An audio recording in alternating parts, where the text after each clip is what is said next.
está gastando este gobierno en gastos militares de la guerra. Sin duda esos son los grandes ganadores de la guerra, y de eso también nos habló James Galbraith en una entrevista que le hicimos para esta mesa redonda y que estaremos viendo dentro de poco. Pero les propongo ahora escuchar, porque lo tenemos en la línea telefónica, la opinión que tiene el destacado intelectual norteamericano Howard Zinn sobre lo que han significado estos 5 años de guerra en Irak. ¿Cómo está, señor Zinn? Estoy bien, gracias. ¿Cómo está usted? Bien. Nos gustaría tener sus comentarios acerca de qué ha significado para los Estados Unidos la guerra contra Irak. Bueno, la guerra contra Irak es una de las cosas más desastrosas que los Estados Unidos han hecho en los años recientes. La guerra contra Irak era probablemente innecesaria, estuvo basada en mentiras contra el público estadounidense y creo que se hizo solamente para expandir el poder estadounidense en el Oriente Medio. Estaba interesado en el petróleo y el Estados Unidos quería tener más bases militares en el Oriente Medio.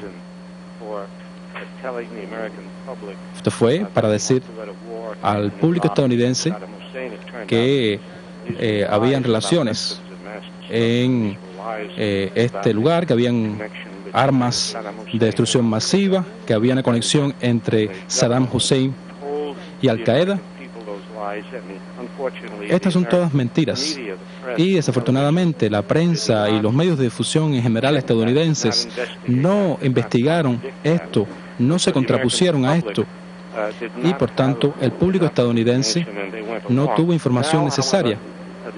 Ahora el público estadounidense comienza a comprender qué es lo que está sucediendo y por tanto, como lo que comenzó como un apoyo a la guerra en Irak, ahora la mayoría del público estadounidense está en contra de la guerra en Irak.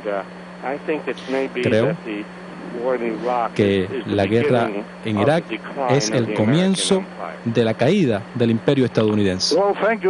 Bueno, muchas gracias, señor Zinn, por sus palabras.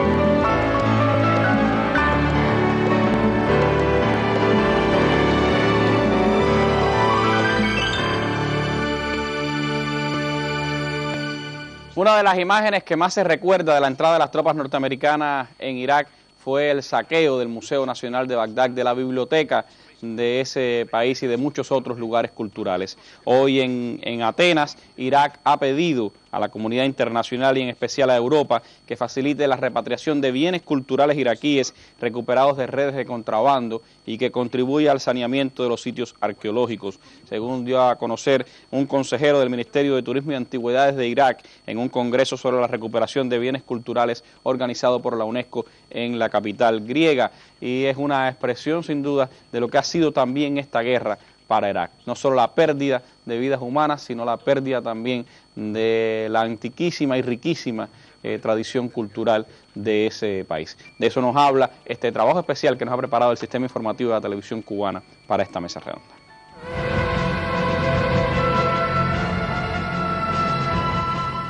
Así desaparece un pueblo hoy por 5º año consecutivo. La situación humanitaria en Irak está entre las más críticas del mundo. Millones de personas están abandonadas a su suerte. Millones de iraquíes dependen de la ayuda humanitaria para sobrevivir. Son algunas frases que destacan las agencias de prensa. Pero en Irak no solo mueren los civiles, víctimas de las bombas, que aumentan en número por día. La catástrofe entierra además todo un patrimonio cultural e histórico.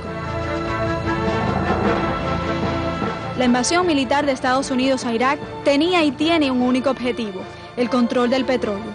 La ocupación significó la destrucción no solo de la sociedad. Este país pierde su riqueza cultural que se remonta al origen de la civilización occidental. Tras la toma de la capital por el ejército estadounidense, fueron arrasadas miles de obras valiosas que junto a las primeras muestras de escritura de la humanidad se encontraban en el reconocido Museo Arqueológico. Otros de los centros destruidos por un premeditado incendio fue la Biblioteca Nacional, que contenía más de 2 millones de libros. También el Archivo Nacional perdió similar cifra de documentos. La lista sería interminable. La Academia de Ciencias, la Universidad de Bagdad, el Museo de Historia Natural, todos con un % de pérdidas por destrucción o por robos incalculables e irrecuperables. La humanidad perdía a Babilonia. Irak, como el primer día, es un campo de batalla, es un país ocupado sin orden ni gobierno, al que se le arrebata también su cultura y su historia, hoy por 5º año consecutivo. Yanixa Díaz Mendoza para la Mesa Redonda. Un cable de la agencia ANSA está diciendo que Lindy England, la soldado estadounidense conocida por las fotografías sobre torturas en la cárcel iraquí de Abu Ghraib, se declaró convencida de que sus superiores, comprendidos el entonces secretario de Defensa Donald Rumsfeld y el presidente George Bush, sabían lo que ocurría en aquella prisión. Nosotros sabíamos que nuestros oficiales sabían, dijo England en una entrevista que aparece en el último número del semanario alemán Stern. Pensábamos que si nuestros superiores lo sabían, ello quería decir que tenían conocimiento de ello también los que estaban más arriba. Siempre estuve convencida de que también Rumsfeld sabía todo. Él había estado en Abu Ghraib cuando yo estaba en servicio. ¿Cómo hacía para no enterarse? Y Bush, agregó la joven, que hoy tiene 25 años y que en marzo del 2006 fue excarcelada tras haber cumplido 521 días de prisión de los 3 años que se le aplicaron. Según ella, cuando su compañía llegó a Irak, no hizo otra cosa que seguir lo que en Abu Ghraib era un hábito. Durante todo ese tiempo, dijo, nunca sentí culpa porque yo cumplía órdenes. Es la expresión de la soldado Lindy England, hoy reproducida por la agencia ANSA después de una entrevista que diera al semanario alemán Stern. Las torturas, una expresión del costo social que ha tenido también esta guerra, lo que ha significado para el pueblo iraquí y lo que ha significado para el propio pueblo norteamericano. De ello nos habla ahora en la Mesa Redonda, en nuestra sección de Internet, la periodista Ana Teresa Badía.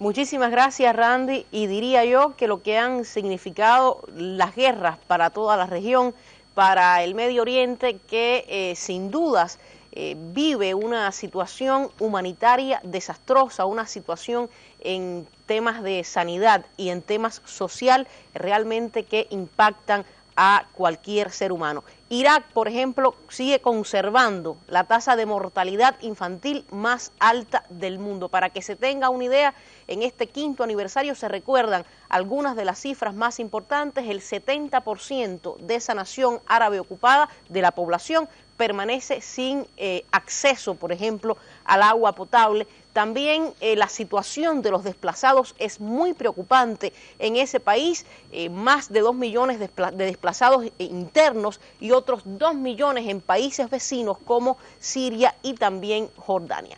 Hay otros efectos en el área importantes también para los seres humanos que tienen que ver con la degradación del medio ambiente por el uso incluso de armas químicas prohibidas por Naciones Unidas en seres humanos. Es el caso específico del fósforo blanco.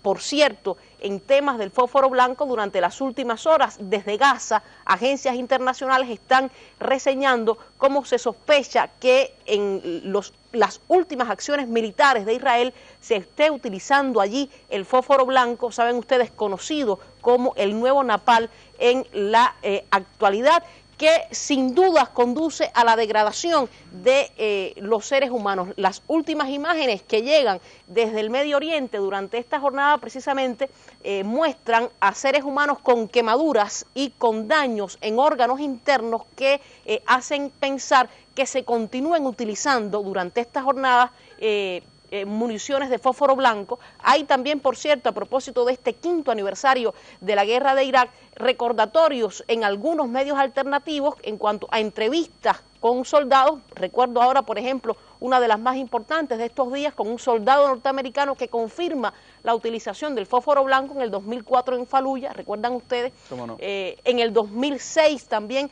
sobre todo en